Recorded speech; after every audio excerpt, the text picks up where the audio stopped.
नमस्कार और स्वागत है आपका। आज हम एक काफ़ी दिलचस्प विषय पर बात करने वाले हैं। एक YouTube चैनल है रोबोटिक्स विद दीक्षित। हमारे पास कुछ जानकारी है, कुछ स्रोत हैं जो इस चैनल का एक ओवरव्यू देते हैं। तो आज की हमारी ये जो चर्चा है, इसका मकसद यही समझना है कि ये चैनल असल में क्या है, मतलब क्या पेश कर रहा है और ये किसके लिए ज़्यादा उपयोगी हो सकता है। खासकर वो लोग जिनकी रोबोटिक्स में रुचि है, उनके लिए इसमें क्या है। क्या ये वाकई सीखने का एक अच्छा तरीका है? हाँ, मतलब रोबोटिक्स जैसा विषय जो अक्सर थोड़ा मुश्किल लगता है, क्या ये उसे आसान बनाता है? बिल्कुल। तो चलिए देखते हैं हमारे पास जो जानकारी है वो क्या कहती है। पहली बात तो ये कि चैनल का नाम रोबोटिक्स विद दीक्षित है और इसे दीक्षित व्यास चलाते हैं। स्रोत बताते हैं कि फोकस है रोबोटिक्स, टेक्नोलॉजी और इनसे जुड़े जो प्रोजेक्ट्स होते हैं उन पर एजुकेशनल कंटेंट देना। जी तो मोटा मोटा ये है कि ये एक तरह से गाइड बनने की कोशिश कर रहा है रोबोटिक्स की दुनिया में। हाँ, और इसमें जो एक दिलचस्प बात निकल कर आती है स्रोतों से, वो है इनका नजरिया, इनका अप्रोच। ऐसा लगता है कि दीक्षित व्यास का इरादा सिर्फ उन लोगों तक पहुंचना नहीं है जो पहले से ही एक्सपर्ट हैं। उनका लक्ष्य शायद ज्यादा बड़ा है, रोबोटिक्स को उनके लिए भी सुलभ बनाना, आकर्षक बनाना, जो अभी शायद शुरू कर रहे हैं, मतलब बिगिनर्स। अच्छा, बिगिनर्स। हाँ, और साथ ही वो लोग भी जिनमें एक तरह का जुनून है, मतलब एंथुजियास्ट्स। ये बात तो है, क्योंकि बिगिनर्स और एंथुजियास्ट्स दोनों की जरूरतें, उनका समझने का लेवल काफी अलग हो सकता है। तो क्या स्रोत ये बताते हैं कि वो ये बैलेंस कैसे साधते हैं? मतलब कोई खास तरीका है उनका? देखिए, स्रोत इशारा करते हैं कि इसका राज शायद उनके कंटेंट के दोहरे फोकस में है। वो सिर्फ थ्योरी पर, मतलब सैद्धांतिक चीजों पर ही ध्यान नहीं देते, बल्कि प्रैक्टिकल एप्लीकेशंस यानी व्यवहारिक अनुप्रयोगों पर भी उतना ही जोर है। अच्छा, यानी थ्योरी भी और प्रैक्टिकल भी। जी हाँ, मतलब वो सिर्फ ये नहीं बताते कि कोई चीज कैसे काम करती है, बल्कि शायद उसे करके भी दिखाते हैं। जैसे हम स्कूल में साइंस पढ़ते थे, तो थ्योरी के साथ लैब में एक्सपेरिमेंट्स भी होते थे ना। हाँ बिल्कुल। तो रोबोटिक्स जैसे विषय में जहां वो हाथ से करना, चीजों को बनते देखना बहुत जरूरी होता है, ये बैलेंस बहुत अहम हो सकता है। सही बात है, क्योंकि सिर्फ थ्योरी पढ़ ली तो शायद रोबोट बनाना मुश्किल लगे, और अगर सिर्फ पुर्जे जोड़ दिए बिना समझे तो वो भी अधूरा ज्ञान हुआ। तो ये जो संतुलन बनाने की कोशिश है, ये इसे शायद कई दूसरे ऑनलाइन रिसोर्सेज से अलग करती होगी। हाँ, अच्छा, ये तो हुई अप्रोच की बात। अब अगर कंटेंट पर आए, दर्शक क्या उम्मीद कर सकते हैं चैनल पर? किस तरह की सामग्री मिलती है? हाँ, तो कंटेंट में भी काफ़ी विविधता है, ऐसा स्रोत बताते हैं। जैसे आपको ट्यूटोरियल्स मिलेंगे, हो सकता है किसी खास रोबोट को बनाना या किसी कंपोनेंट को यूज़ करना स्टेप बाय स्टेप सिखाते हों। अच्छा, मतलब जैसे हाथ पकड़ के सिखाना? हाँ, कुछ वैसा। जैसे शायद कोई ट्यूटोरियल हो कि आर्डुइनो बोर्ड को प्रोग्राम कैसे करें या कोई सेंसर कैसे काम करता है। फिर प्रोजेक्ट डेमोन्स्ट्रेशंस भी हैं। डेमोन्स्ट्रेशंस मतलब वो शायद अपने बनाए हुए रोबोट्स या प्रोजेक्ट्स को काम करते हुए दिखाते होंगे। ये देखने वालों को एक आइडिया देता है, प्रेरित करता है कि भाई इस नॉलेज से क्या-क्या बन सकता है। हाँ, जैसे कोई लाइन फॉलो करने वाला रोबोट देख लिया या कोई छोटा सा रोबोटिक हाथ काम कर रहा है, वो देखना वाकई दिलचस्प हो सकता है। बिल्कुल। और फिर एजुकेशनल चर्चाएं भी हैं। अच्छा, चर्चाएं किस तरह की? जी, स्रोत बताते हैं कि शायद इनमें रोबोटिक्स के किसी सिद्धांत पर या टेक्नोलॉजी के भविष्य पर या इंडस्ट्री में क्या नया चल रहा है, इस पर बात होती हो। ये उन लोगों के लिए अच्छा है जो सिर्फ कैसे करें से आगे बढ़कर क्यों और क्या हो रहा है भी समझना चाहते हैं। और एक और बात जो मुझे स्रोतों में दिखी, वो है फॉर्मेट्स की विविधता।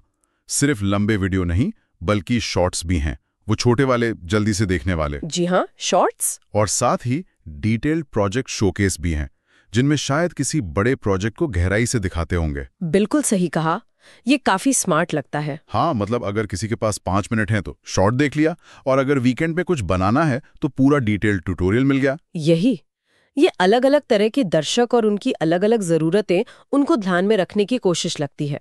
और इसी विविधता का एक और पहलू है जिसका जिक्र खास तौर से किया गया है। एक वीडियो है जो बच्चों और छात्रों के लिए हुई एक रोबोटिक्स प्रदर्शनी पर है। हाँ, ये मुझे भी काफी इंटरेस्टिंग लगा। बच्चों के लिए प्रदर्शनी, ये तो सिर्फ किताबी ज्ञान से बिल्कुल अलग हुआ।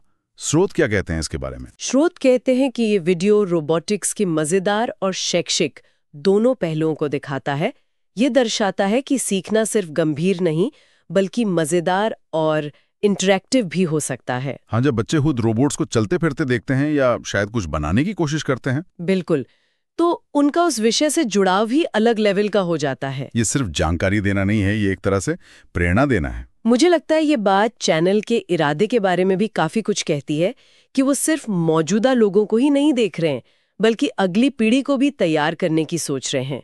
सीखने को मजेदार बनाना ये वाकई अच्छी बात है। निश्चित रूप से। और अगर हम इस चैनल के महत्व को थोड़ा और बड़े नजरिए से देखें, जैसा कि स्रोत इशारा करते हैं, तो ये एक बहुत बड़ी जरूरत को पूरा करता है। देखिए, रोबोटिक्स और ये सब टेक्नोलॉजी तेजी से बढ़ रही हैं, लेकिन इन्हें सीखने के लिए आसान, भरोसेमंद और सुलभ संसाधन ढूंढना अब भी कई लोगों के लिए मुश्किल हो सकता है।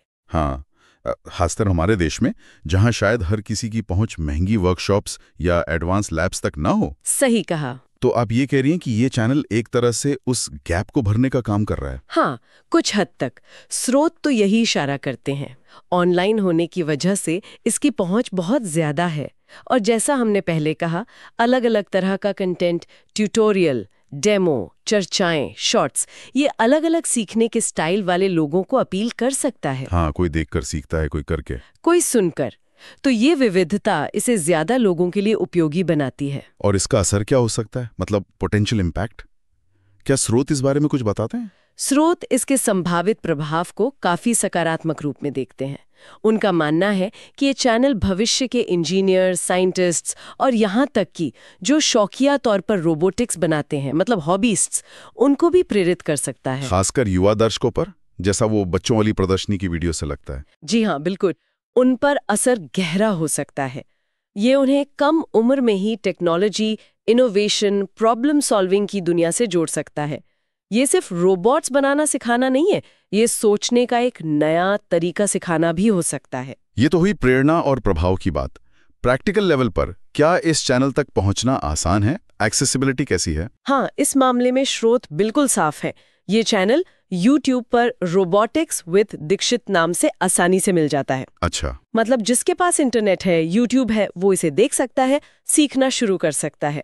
और ये जो एक्सेसिबिलिटी है, आसान पहुंच, ये आज के डिजिटल युग में बहुत मायने रखती है। ज्ञान अब कुछ खास जगहों तक सीमित नहीं रहा। सही कहा। तो इन सारी बातों को अगर हम देखें, तो स्रोतों के आधार पर इस चैनल का एक ओवरऑल मूल्यांकन क्या निकलता है? निचोड़ क्या है? जो शायद अपनी क्लास में रोबोटिक्स पढ़ाना चाहें और शौकिया लोगों के लिए, सबके लिए एक वैल्यूएबल रिसोर्स के तौर पर देखा जा रहा है। ऐसा लगता है कि ये सिर्फ जानकारी देने वाला प्लेटफॉर्म नहीं है, ये लोगों को प्रेरित करने, उन्हें खुद कुछ बनाने के लिए एम्पावर करने का भी एक जरिया है। मतलब ये सिर्फ क्या और क्यों नहीं बताता, बल्कि कैसे पर भी उतना ही ध्यान देता है, और शायद लोगों में वो कॉन्फिडेंस भी जगाता है कि हाँ, मैं भी ये कर सकता हूँ। बिल्कुल। स्रोत इसी करके सीखने वाले पहलू पर जोर देते दिखते हैं। ये न सिर्फ रोबोटिक्स की समझ को गहरा कर सकता है, बल्कि प्रैक्टिकल स्किल्स बनाने में भी मदद कर सकता है। हाँ। और जब कोई अपना पहला छोटा सा प्रोजेक्ट भी बना लेता है ना, तो उससे जो कॉन्फिडेंस मिलता है, वो आगे और सीखने के लिए मोटिवेट करता है। तो अगर संक्षेप में कहें तो हमारी इस पूरी चर्चा से जो बात निकल कर आ रही है, वो ये है कि रोबोटिक्स विद दीक्षित चैनल स्रोतों के मुताबिक रोबोटिक्स जैसे टेक्निकल विषय को आसान, सुलभ और दिलचस्प बनाने की एक अच्छी कोशिश कर रहा है। ये सिर्फ एक्सपर्ट्स के लिए नहीं, बल्कि उन लोगों के लिए भी है जो शुरू कर रहे हैं या जिनमें बस एक जुनून है सीखने का। जी हाँ। इसमें थ्योरी और प्रैक्टिकल का अच्छा मिक्स दिखता है, कंटेंट में वैरायटी है, ट्यूटोरियल से लेकर बच्चों की प्रदर्शनी तक, जो इसे अलग अलग लोगों के लिए काम का बनाती है। ये सिर्फ ज्ञान ही नहीं, बल्कि एक तरह से प्रेरणा का भी स्रोत लगता है, खासकर नई पीढ़ी के लिए। सही। तो ऐसा लगता है कि ये चैनल वाकई रोबोटिक्स सीखने को थोड़ा कम डरावना और ज्यादा मजेदार बना रहा है। और ये सब देखते हुए ना, मेरे मन में एक बड़ा सवाल उठता है, जो शायद स्रोतों में सीधे तौर पर नहीं कहा गया, लेकिन उनकी बातों से ही निकलता है कि जिस तरह रोबोटिक्स विद दीक्षित जैसे चैनल हैं, जो तकनीकी शिक्षा को इतने सारे लोगों तक पहुंचा रहे हैं, तो क्या ये हमें इस बात पर सोचने पर मजबूर नहीं करता कि ये जो ऑनलाइन प्लेटफॉर्म्स हैं, ये असल में शिक्षा के लोकतंत्रीकरण में, मतलब एजुकेशन को सब तक पहुंचाने में कितनी बड़ी भूमिका निभा रहे हैं? हाँ, ये तो सोचने वाली बात है। और इसी से जुड़ा एक और विचार, जब ज्ञान इस तरह आसानी से मिलने लगे, तो ये रोबोटिक्स, एआई जैसे एडवांस्ड फील्ड्स में अगली पीढ़ी के इनोवेटर्स को कैसे तैयार कर सकता है? क्या ये पारंपरिक शिक्षा का एक सप्लीमेंट बन सकते हैं, या कुछ मामलों में विकल्प भी? जहां शायद फॉर्मल एजुकेशन की पहुंच उतनी ना हो, वहां इस तरह के इनफॉर्मल ऑनलाइन रिसोर्सेज का लंबे समय में क्या असर होगा? ये कुछ ऐसे सवाल हैं जिन पर आगे सोचना और नजर रखना वाकई दिलचस्प होगा।